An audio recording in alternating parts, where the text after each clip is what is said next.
Баршаға сәлем. Менің каналыма қош келдіңіздер. Бүгін сіздермен осындай әдемі қысқа да көктемге, күзге де киюге болатын шляпаның тоқылу барысымен бөлісетін боламын. Подписка батырмасын басып, менің каналыма тіркеліп қойыңыздар. Алда тағы да тегін мастер-класстар болады.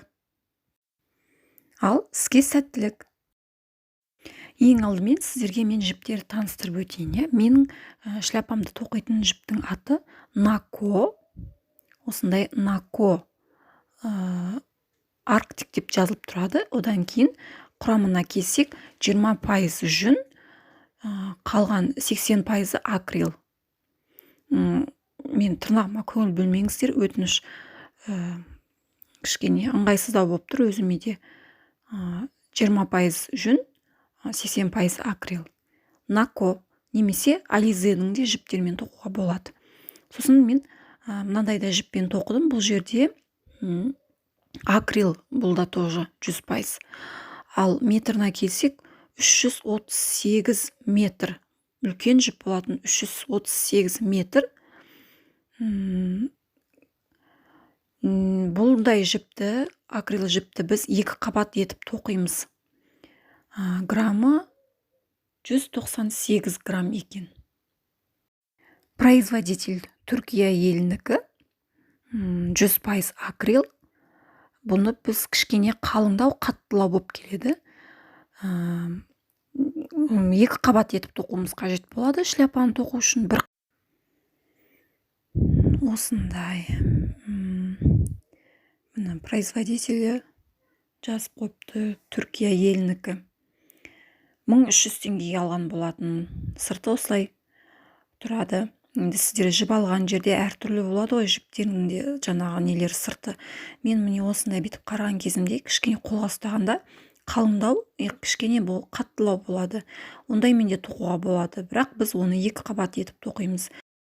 Сосын мынандай жіптен де тоқыдым. Бұл жерде 681 метр екен, 396 граммда. 2500 теңгеге сатып алған болатын, тоже үлкен рулонда тұрады. Міне, 396 граммда 681 метр. Және де аты осындай болып тұрған. Енді жіптердің түрі көп, Red Hair деп жазылып тұрады, осындай сырты бәрі осындай. Жіптердің түрі көп қой енді. Главное, біздің жібіміз қалыңдау болса болды. Оны 2 қабат етіп тоқимыз. Крючоктың номері 5. 5-тік номерлі крючокпен тоқимыз. Ал енді бастаймыз. Мен осылай жіпті 2 қабат етіп өзім дайындап алдым. Амигуруми кольцосын жасаймыз.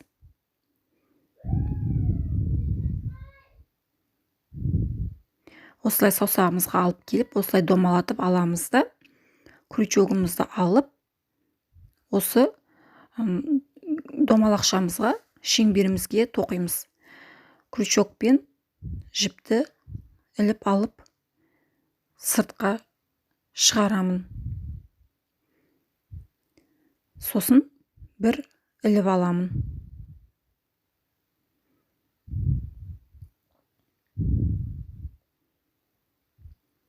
Енді арғырай 2 рет бос тұрша ауаға тоқимын.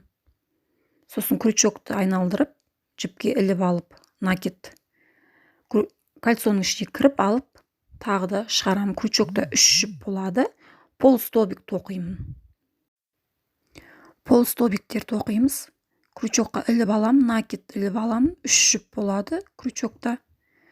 Сосын накет тағы да ілемін де, үшеуінен бірақ шығарамын. Полстолбик дегеніміз ол үшеуінен бірақ шығаратын полстолбик дейміз. Осылай до конца тоқимыз. Бізге 7 полстолбик тоқуымыз қажет. Сонда біз мына жерде 2 бос-тұрша ауаға алдық қой. Сонымен санағанда бізде 8 болады. Қазір 7-еуін тоқимын. 2 бос-тұрша ауаға алған қабырғаны санағанда 8 болады.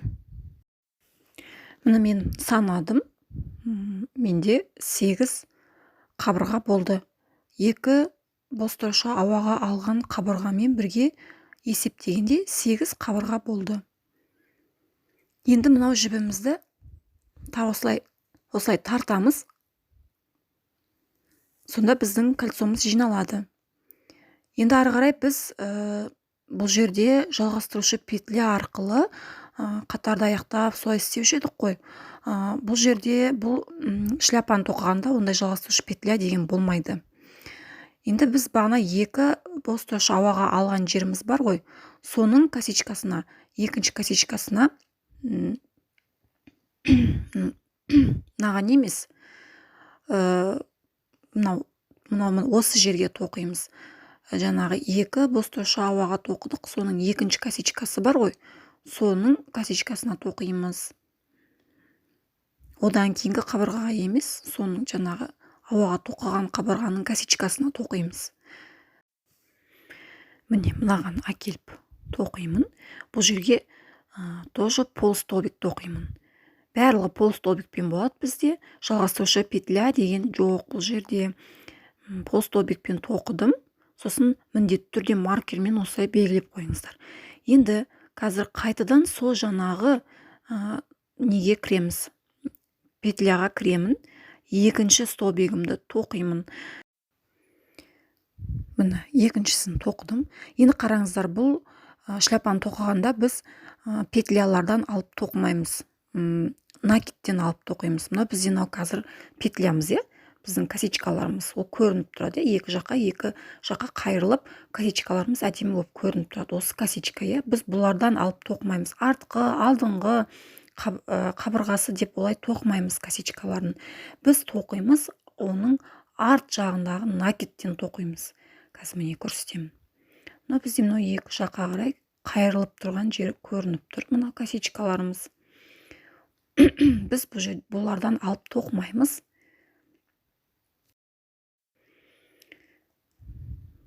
Бұның артынан, міне, артында накид деп айтылады бұлар. Артында накид деп аламыз ғой, біз крючокқа жіптерді іліп алып шығарып отырамыз ғой, сол жіптер мынау бізде, сол косичкалар, сол петлялар деп айтайын. Міне осы арт жағынан алып тоқимыз. Ең бірінші алғашқысын тоқитын кезде кішкене қиындау болады, осы қатары или қиындау болады табуы. Бірақ кейін түсініп аласыздар, оңай болып кетеді. Крючокқа жіпті айналдырамын и арт жағындағы накид жіпке қабырға тоқимын. Полстолбик тоқимын арт жағында. Міне, арт жағындағы накидке тоқимын. Міне, өзі көрініп тұрады, шығып көрініп тұрады. Міне, мынаған тоқимын. Осыған полстолбик қабырғалар тоқимын. Кішкене қиындау болады, бірден кіріп кете қоймай, сондай қиындықтар болады басын бастаған кезінде, но бірақ кейін үйреніп кетесіздер, уже біліп отырасыздар қай жерде екен. Мен осылай алып шығардым. Бұның ішіне де тоже 2 рет полстолбик тоқимын. Қайтадан сол жаңағы накидке кіремін да полстолбик тоқимын. Енді ары қарай тоже косичка емес, накидтен алып тоқимын. Арт жағында осылай шеңберіңізді артына қарай қайырсаңыз, осылай арт жағындағы накидтер көрініп тұрады. Бұл жерге де 2 полстолбик тоқимыз. Аяғына дейін мынау қабырғалардан, косичкалардан тоқымаймыз. Бұл косичкаға тиіспейміз вообще мүлдем. Тек артына қара. Артындағы накидтерден ғана алып отырып тоқимыз осылай. Әр накидке 2 реттен кіріп тоқимыз. Сонда бізде 16 столбик болады. Барлығын санаған кезінде осындай қабырғалардан 16 столбик шығу керек. Ары қарай өзіміз тоқиық. Әр накидті, накид деп айтайын, мен косичка деп айтпайын. Арт жағындағы накидтердің әр қайсысын 2-2-ден кіріп полстолбиктер тоқып шығамыз. Общий барлық полстолбикті санағанда бізде 16 полстолбик болады.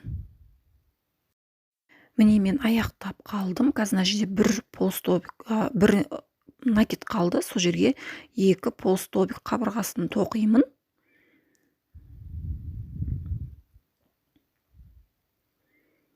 Осылай бір накидқа 2 полустолбик қабырғасын тоқыдым.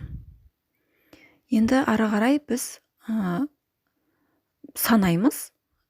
Мынау косичкаларымыздан ұстап санасақ болады. 1, 2, 3, 4, 5, 6, 7, 8, 9, 10, 11, 12, 13, 14, 15 и 16. 16 косичка болды, 16 қабырға тоқыдық. Енді ары қарай бұл жерлерде біз айттым, мен жалғастырушы петля деген болмайды, тек біз айналдырып қана тоқи береміз. Енді келесі кезекте біз маркеріміз тұрған косичканың арт жағындағы накидті тоқимыз. Арт жағында көрініп тұрады накидтер. Полустолбик тоқимыз. Жібімізді арасына қосып тоқып кетсеңіздер болады. Мен просто түсініксіз болып қалмасын деп қоспадым сіздерге. Енді арт жағындағы накидке бір рет полустолбик тоқыдым. Сосын маркерімді алдым да міндетті түрде қоямын. Қателесіп кетеміз айтпесем. Қойдым. Енді бірінші накидқа мен бір полустолбик қабырғасын тоқыдым, Енді келесі накидқа тоқимын. Келесі накидті мен 2 рет полустолбикпен тоқимын. Бір накидтің ішіне 2 рет тоқимын бұл жерде. Бұл бізде убавление, убавка болады. Убавка тоқыдым. Келесі накидім бір қабырға болады. Одан кейін келесі накидім 2 қабырға тоқимын. Убавка болады, убавление. Келесі накид 1 рет тоқимын. Ал одан кейін келесі накидке 2 рет, бір накидтің ішіне 2 рет тоқимын. Ол бізде убавка, убавление болады. Осылай айналдырып тоқимыз. Міне мен жақындап қалдым. Қазір мен мына жерде бір накид тоқимын. Косичкаға тиіспеймін. Артындағы накидтерді ғана тоқып отырамыз. Арт жағындағы тағы да айтайын. Міне қазір мен аяқталуға 2 нем қалған екен, соны көрсетемін. Мен қазір мына жерде бір убавка тоқимын. То есть бір накидке 1 рет қана полустолбик тоқимын. Ал келесі накидқа убавка. Убавка дегеніміз бір накидтің ішіне 2 рет тоқимын.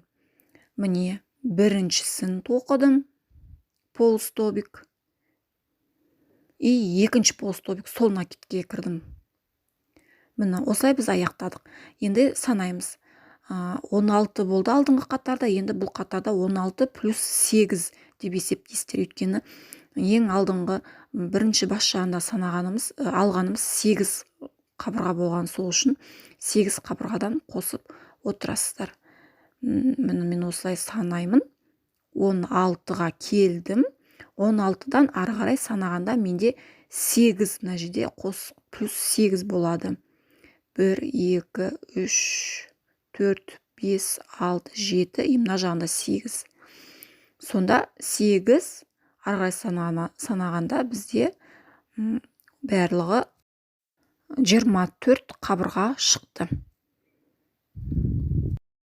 Келесі былай тоқылады.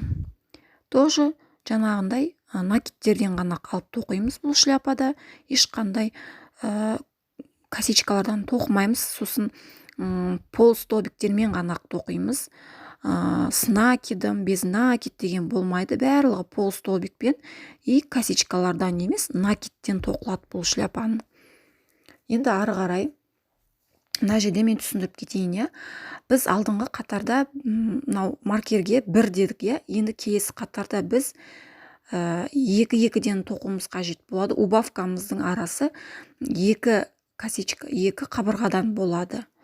Сосын мынандай біз бір накидқа 2 рет кірдік. Бізде мына убавка болды. Осындай убавка бізде үстіне киген кезінде убавка болып шығып кетпеу керек. Өйткені 4-5 болып қалады. Домалақ болып шығу үшін убавкаға убавка келмеу керек. Сол үшін біз мынандай тәсілмен тоқимыз. Қазір біз мына жерде алдыңғы қатарда 1 болды ма? Енді мына қатарда тағы да 1 деймін да, одан кейін убавка болады. Сосын 1 сосын тағы да убавка, одан кейін бір убавка, солай болады. Қазір мен сіздерге тоқып түсіндіремін. Бізде жаңағы тақ жұп сан болып есептелінеді. Сондай кезінде тақ болса жалғастырып тоқи береміз. Ал егер жұп сан болса 2-ге бөлеміз. Оны мен қазір сіздерге түсіндіремін.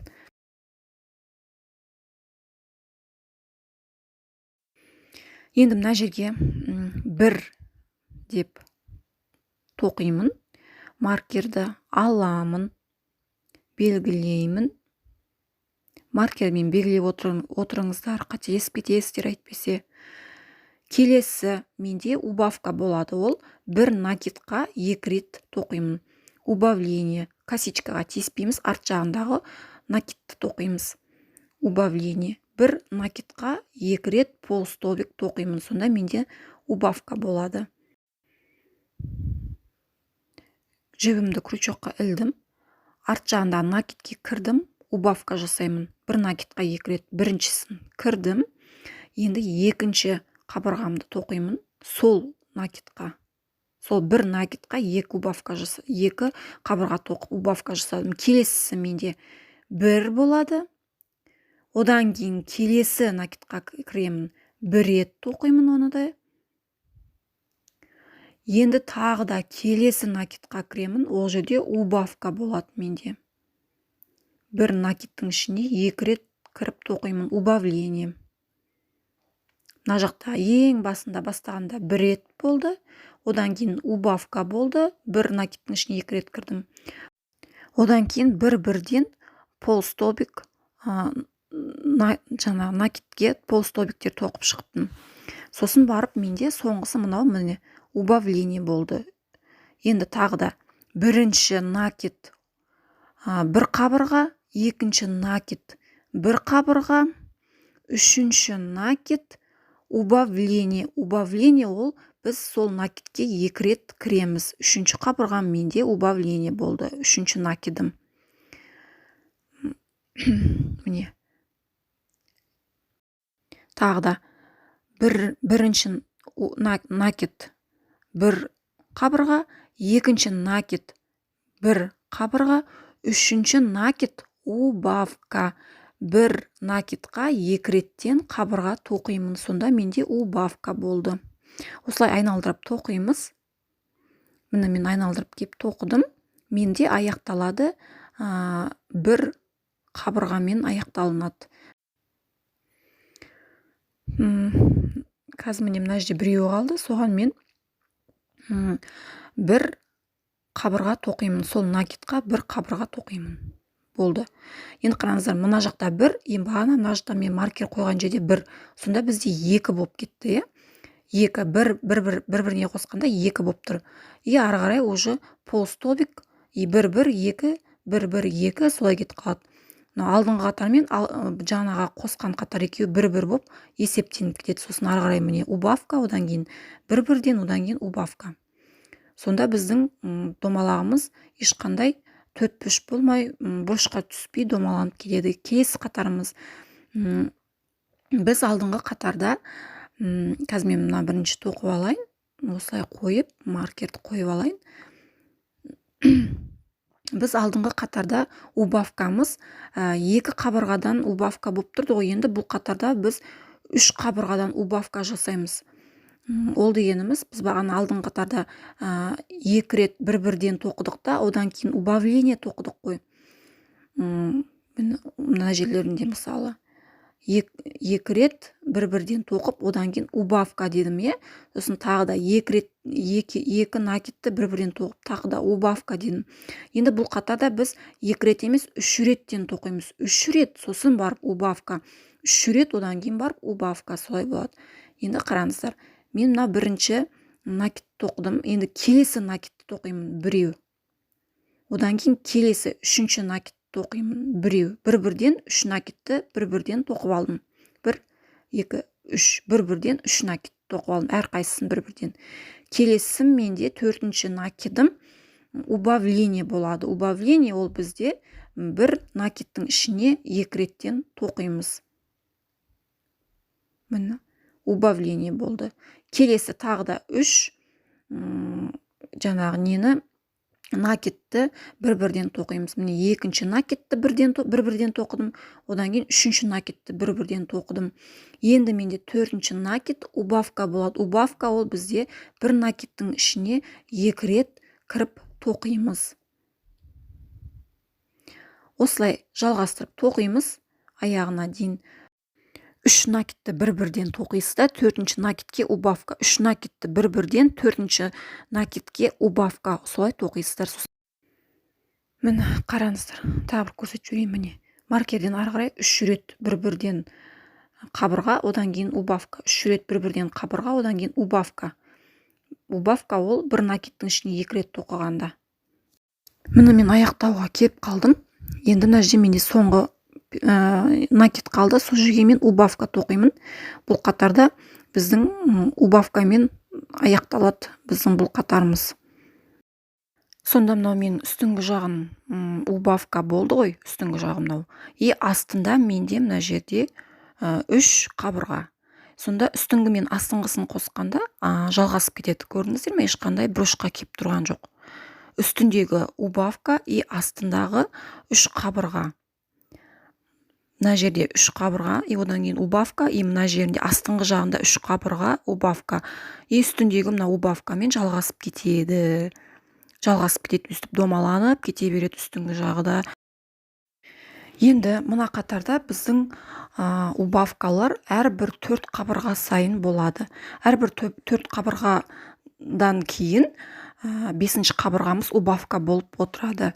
Әр қатарға көтерілген сайын біздің ортасындағы қабырғалардың саны көбейіп отырады.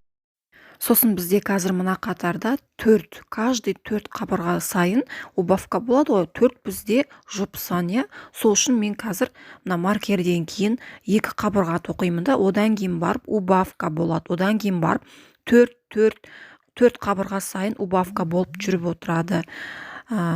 И аяқтаған кезінде екі қабырғамен аяқталады. Қазір мен түсіндірем сіздерге. Қазір мен мына жерге бірінші қабырғамды тоқыдым. Келесі накидқа екінші қабырғамды тоқимын. Одан кейін үшінші қабырғамен де убавка болады. Убавка дегеніміз ол бір накидтің ішіне екі рет қабырға тоқу. Қазір мен мына біріншісін тоқып жаттым. Қазір жібім кішкене тыңдамай қалады кейде. Біріншісін тоқыдым, одан кейін міне екіншісін тоқыдым. Менде убавка болды. Екеуден кейін убавка. Енді ары қарай бірінші накид бір убавка, бір қабырға, екінші накид бір қабырға, үшінші накид бір қабырға, төртінші накид бір қабырға. Санап жіберейік. Мына убавка ары қарай менде 4, 1, 2, 3, 4. Енді менде бесінші накид убавка болады. Убавка ол бізде бір накидтің ішіне екі рет қабырға тоқу. Міне, енді ары қарай жалғастырып осылай тоқи береміз. Әр төрт қабырғадан убавка болып отырады. Бесінші қабырғамыз 4 убавка, бір накидтан. Одан кейін бесіншіміз убавление. Бір накидтің ішіне екі рет тоқу. Солай ары қарай айналдырып тоқимыз өздігімізбен. Сосын мен аяқталатын жерге келгенде екі қабырғамен аяқталады. Бір накидтан. И мына астында бағана екі қабырға тоққан болатынбыз бір накидқа. Сонда астыңғы мен үстіңгі төртеу болып кетеді. Көрдіңіздер ме? Жалғасып домаланып кетеді. Міне мен келдім. Мына жерде қазір екі накид қалды. Соны бір-бірден тоқимын. Бір қабырғадан тоқимын. Міне. Бізде бағана тақсан, жұпсан деп айтқан кезінде, жұпсан болса екіге бөлеміз дедім ғой. Міне мен осы жерде 4 деген жұпсан болғандықтан екіге бөлдім. Астыңғысына, үстіңгісіне екі-екіге бөлдім. Мына менде убавка. Ал одан кейін менде екі қабырға. Сосын мына жақта мынау екі қабырға үстінде, и астыңғы жағында мына жерде екі қабырға. Екеуін қосқанда 4 қабырға. Мына жақта убавка. Солай айналып кетеді уже ары қарай. Солай неткенде айналып жалғасып кете береді. Каждый төрттен убавка, каждый төрттен убавка. Енді біздің келесі қатарымызда бағана алдыңғы қатарда 4 қабырға сайын убавка болды ғой, енді келесі қатарда 5 қабырға сайын 6-шымыз убавка болады. 5 дегеніміз бізде ол жұп сан емес, тақ сан, иә. Тақ сан болғандықтан біз оны 2-ге бөлмейміз. 5-ті 5 деп ары қарай жалғастырып тоқып кетеміз. Мына жерден қазір ары қарай 5 деп жалғастырып тоқи береміз. 5 и 6-шысы убавка, 5, 6-шысы убавка. Аяқталған кезінде убавкамен аяқталып кетеді. Енді ары қарай келесі қатарымда мен 5 қабырға тоқимын. Сосын 6-шысы убавка болады. 5 дегеніміз жұп сан емес, тақ сан. Сондықтан мен 5 қабырғаны ары қарай жалғастырып тоқи беремін. 2-ге бөлмеймін. Қазір мен маркерімді қойып аламын. Біріншісін тоқыдым. Екінші накетті бір рет тоқимын. Үшінші накетті бір рет тоқимын. Төртінші накетті бір рет тоқимын. Енді 5-ші накетті бір рет тоқимын. Санайым. 1, 2, 3, 4, 5. 5 қабырға тоқыдым. Енді 6-шысы менде убавка болады. Бір накеттің ішіне 2 қабырға тоқимын. Но менде 6-шы накет. Бірінші қабырғаны тоқыдым. Енді 2-ші қабырғамды сол накеттің ішіне тоқимын.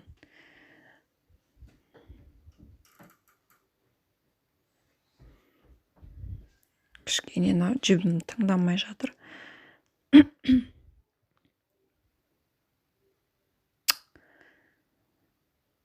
Кейде байқаңыздар, иә, мына осылай іліп қалады. Косичканың несі, жібін кішкене бір бөлігі іліп қалған екен, содан менде осындай қиындық болып қалды. Сол жағынан мұқият болыңыздар. Мінекей, 2 қабырға тоқыдым. Бір накеттің ішіне убавка тоқыдым. Енді осыдан ары қарай 5, каждый накетті бір-бірден 5 қабырға тоқимын. Сосын 6-шысы убавка болады. Тағы да 5-еуін тоқимын, 6-шысы убавка. Солай осы қатарда аяқтаймыз. Аяқ жағына келген кезде менде убавкамен аяқталады. Мына жерім, осы жерім убавкамен аяқталады. И астыңғысы мына жерде менде 5-еу болып кетті ғой. Сонда үстіңгі жаңағы аяқталатын убавкамен астыңғы 5-еу сомен жалғасып кетеді. Міне мен келдім. Мына жерде менде қазір убавка. Мына жағы 5 не болған, қабырға болған. Арт жағымыздағы қабырғалар. Мына менде убавка, енді асты 5 қабырға. Үстіндегі убавкамен астында 5 қабырға ары қарай жалғасып кете береді. Осылай айналып жүре береді. Түсіндіре алдым ба сіздерге? Айналып жүре береді, жалғасып кете береді. Келесі қатарда енді менде қабырғалардың саны 6 болады. 6 менде бұл жұп сан болғандықтан мен бұл жерге 3 қабырға тоқимын, 2-ге бөлемін. Астыңғысына 3-еуін, сосын аяқталып келген кезінде төбесіне, жоғарғысына 3-еуі түседі. Сол үшін жұп сан болғандықтан мен 2-ге бөлемін. Қазір мұнда мен 3-еуін тоқимын. Біріншісін, 2-еуін тоқыдым. Тағы да айтайын, косичкадан емес, арт жағындағы қабырға накеттерден тоқимыз. 3-шісін тоқыдым. Міне менде маркерденген 3 қабырға болды. Енді менде қазір 4-ші қабырға убавка болады. Убавка бір накеттің ішіне 2 рет қабырға тоқылады. Жұп сан болғандықтан мен 6 болу керек еді ғой, 3-тен бөлдім. Мына убавка менде. Енді келесі менде ары қарай 6 толығымен 6 болып кетеді. 6 қабырғаны әр накетті 6 қабырға тоқимын. Әр накетті бір-бірден 6 қабырға тоқып шығамын.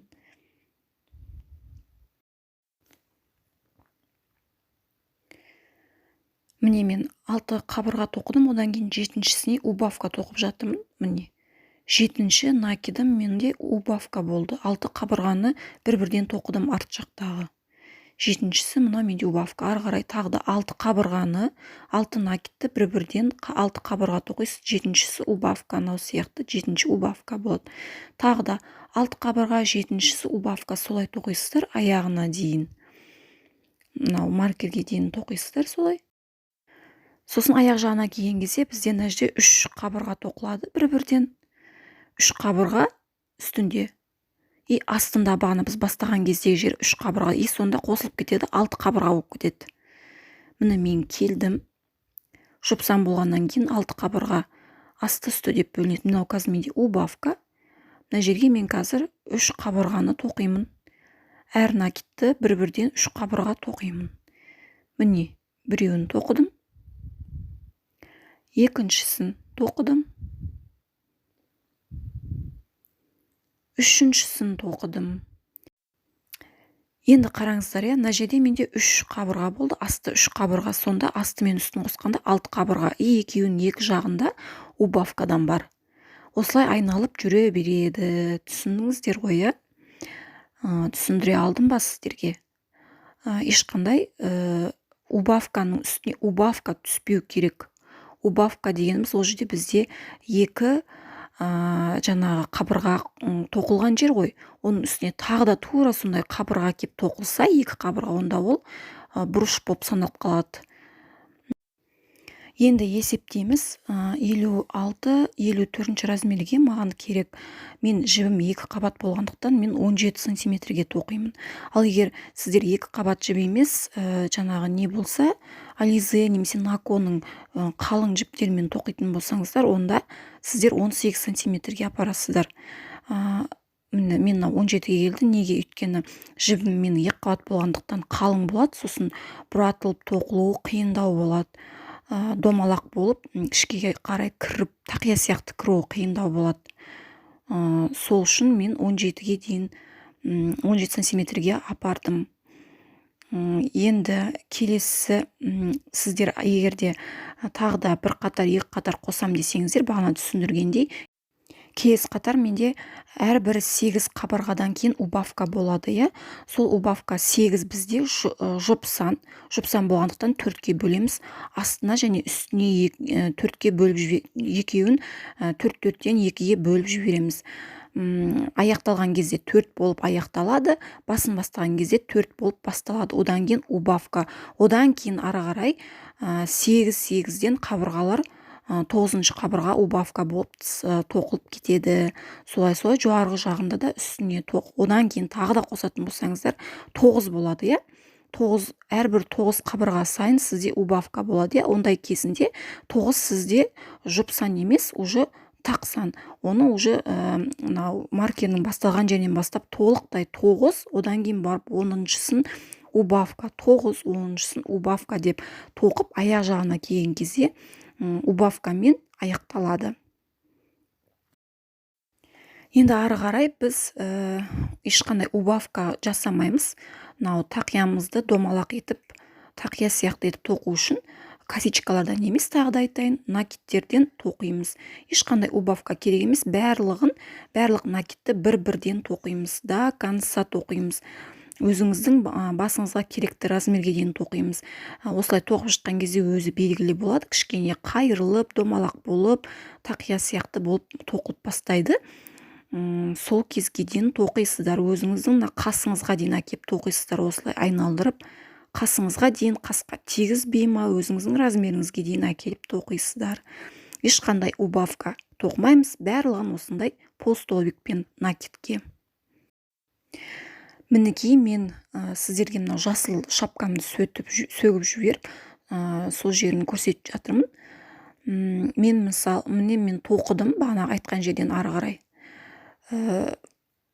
Мынау немнің ұзындығы, осы бастың ұзындығы, сіздер тоққан кезінде осындай болып, сіздердікі шапка сияқты болып айналып шығады. Бағана без убавки тоқыдыңыздар ғой, барлық накидті бір-бірден, сол кезде осындай болып, сіздердікі домаланып шығады, шапка сияқты. Енді өлшейсіздер өздеріңіздің размерлеріңізге қарай. Менің размерім бойынша линейкаға салғанда менде 18 сантиметр шығыпты. 18-5 солай шығыпты. Мен енді ары қарай палясын, жиегін тоқып бастай берем. Сіздер өздеріңіз бастарыңызға осылай киіп, осылай дайын домалақ болып тұр ғой, осы күйінше киіп көрсеңіздер болады. Қасыңызға жеткізбей тоқисыз ба, или қасыңызға жеткізіп тоқисыз ба, өзіңіздің қалауыңыз бойынша. Енді біз ары қарай жиегін тоқып бастасақ болады. Міне осындай домалақ болып шапка сияқты болып шығады.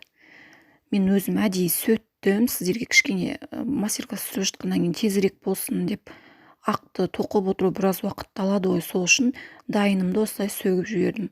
Енді ары қарай біз мына жерде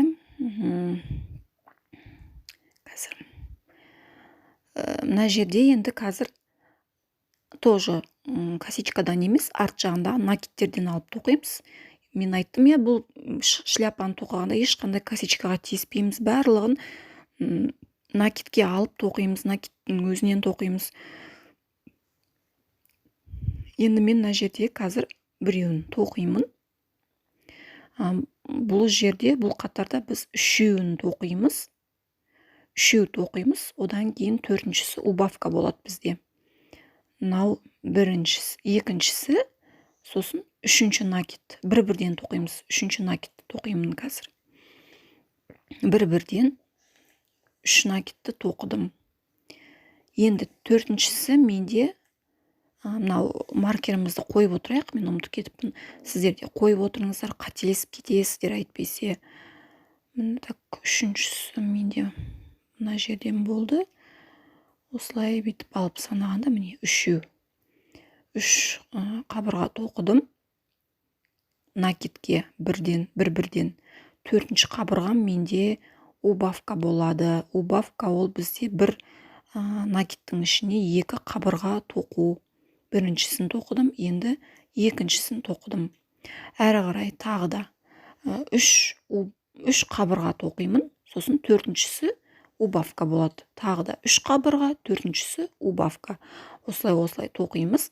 Әр накидті бір-бірден үш қабырға, одан кейін төртінші қабырғасын, төртінші накидті убавка деп тоқимыз. Убавка ол бізде біреуіне екі рет тоқимыз.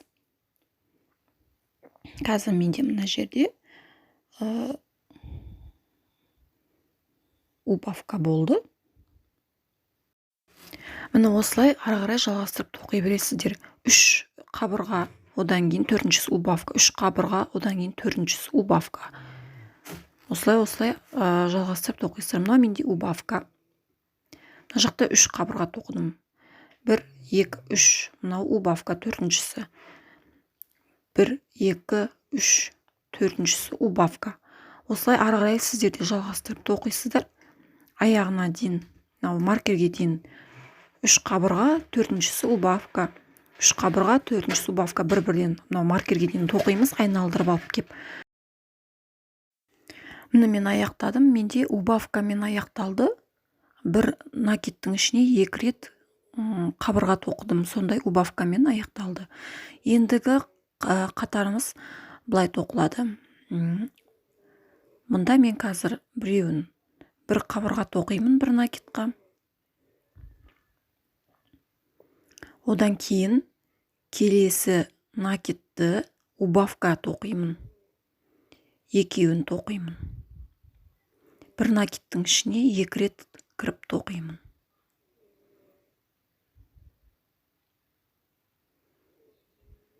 Одан кейін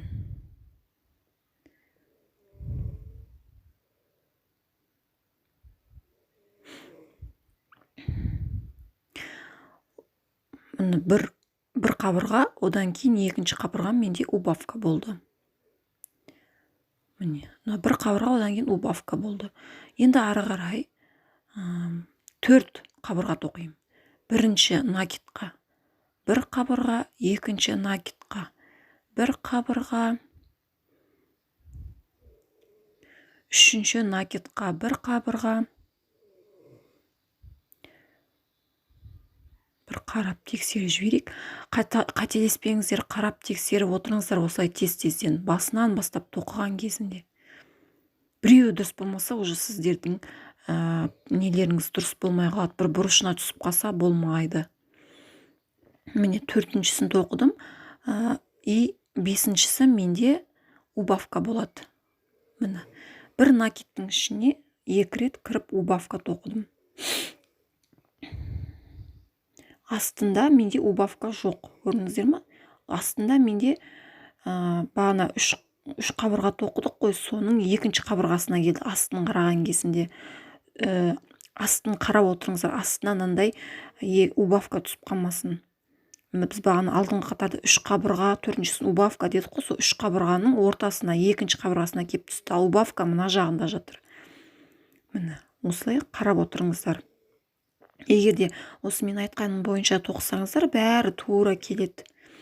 Енді ары қарай тағы да 4 қабырға тоқимыз. Бірінші қабырға, екінші қабырға, әр накидке бір-бірден.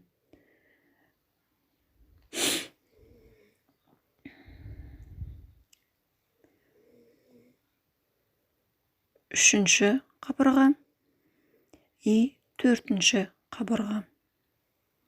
Бесінші қабырға менде убавка болады. Астын қараймын тоже, астында ешқандай убавка болмау керек. Сонда бізде қабырға, то есть бұрышқа келмейді. Бұрыш болып шығып қалмайды. Міне көрдіңіздер ме? Біреу ғана менде мына жерде. Мына жақта үшіншісі, и мына жағында убавка, мына менде убавка. Убавкаға келмеу керек. Убавкаға келсе, ол ортасына, 2 қабырғаның ортасына түсіп қалады, содан бізде бұрыш пайда болады. Сол үшін мына бірінші қабырға, екінші қабырға, үшінші қабырға, әр накидті осылай бір-бірден тоқып жатырмын. Төртінші накидім бір қабырға. Енді бесінші накидім менде убавка болады. Убавление. И астын қараймын, тоже убавкаға, алдыңғы қатардың убавкасына түсіп қалмады ма, қараймын. Негізі түспеу керек, егер тура осылай мен айтқан бойынша тоқысаңыздар. Бұл қатарда убавкамыз, алдыңғы қатарда 3 қабырға тоқыдық қой, соның екінші қабырғасына дәлме-дәл келіп түседі. Енді осылай ары қарай өзіміз тоқиық, осындай әдіспен. Міне мен келіп қалдым аяқтауға. Қазір менде мына жерде убавкаға келіп тұрмын. Убавкадан кейін менде 3 қабырға тоқу қажет. Мына жерде мен қазір 3 қабырға тоқимын. Әр накидті бір-бірден 3 қабырға тоқимын. Сосын маркерден кейін мына жақта 1 қабырға тоқыдым ғой мен бағана басында. Сонымен 4-еу болып кетеді. И үстіңгісінде 3 қабырға, и астыңғысында 1 қабырға, сонымен 4 қабырға болып жалғасып айналып кетеді. Мен бас жағын тоқыған кезінде түсіндірдім ғой. Дәл сондаймен жалғасып кетеді бұл жерде де. Міне 3-еуін тоқыдым. Мына жерде 3-еу, и астында мына жақта 1-еу. Маркерден кейін 1-еу. Сонымен 4-еу болды. Жалғасып кетеді. Енді осылай аяқтадық. Ары қарай ешқандай убавка болмайды. Каждый накидті косичкаға тиіспейміз. Накидтер. Каждый накидті бір-бірден убавкасыз жай ғана полстолбиктер тоқып шығамыз. Жай ғана қабырғалар тоқып шығамыз. Крючокты жіпке айналдырып, әр накидті бір-бірден қабырғалар тоқып шығамыз. Ешқандай убавление болмайды. Убавление деген бізде ол бір накидтің ішіне 2 рет кіру. Олай біз бұл қатарда тоқымаймыз. Олай 2 рет кірмейміз. Барлығын бір-бір қабырғадан полстолбиктер тоқып шығамыз. Осылай аяғына дейін тоқып, өздеріңізге керекті размерге тоқысаңыздар болады. 1 қатар ма, 2 қатар ма, өздеріңіздің қалауларыңыз бойынша. Мен 2 қатардан тоқимын. Мен міне 1 қатар ғана тоқып қойдым мына жерде. Негізі 2 қатармен әдемі көрінеді. Жиегі үлкендеу болып, әдемі болып көрініп тұрады. Мен просто сабақты тезірек созып отырмайын деп бір қатарын ғана тоқыдым да, одан кейін ары қарай авязкасын көрсетейін дедім. Авязка былай болады. Қазір мен мына жерде ешқандай крючокқа жіпті алмай без накид тоқимын. Полстолбик емес, крючокта ешқандай жіп жоқ. Просто крючокты осылай жіпке іліп аламын да, міне екі крючокта екі жіп болады, сонымен без накид деп айтады ғой, сондай без накидпен тоқимын. Одан кейін одан кейінгісін косичканың өзінен аламыз. Мынау косичкаларымыздан, накидқа емес, косичкаларымыздан біз авязка тоқимыз ғой, авязка косичканың өзінен, полный өзінен аламыз. И осындай жалғастырушы петля сияқты етіп крючокқа жіпті осылай ғана іліп алып қана, осылай жай ғана қатты тартпаңыздар да, жай ғана өстіп өз еркін ұстап отырып осындай авязка тоқисыздар. Жиегін айтқанда, сол жаңағы екі қатар негіз әдемі болады. Мен барлық шляпаларымды екі қатардан тоқимын, бір қатар онша болмай қалады. Осы айналдырып аяғына дейін тоқып, сосын аяқтайсыздар. Ал барлықтарыңызға іске сәттілік тіледім. Осындай әдемі шляпа панамамыз шығады. Инстаграм парақшаларыңызда мені белгілеп қойсаңыздар болады, немесе YouTube каналыма тіркеліп лайк басып, комментарий жазсаңыздар өте қатты қуанатын боламын.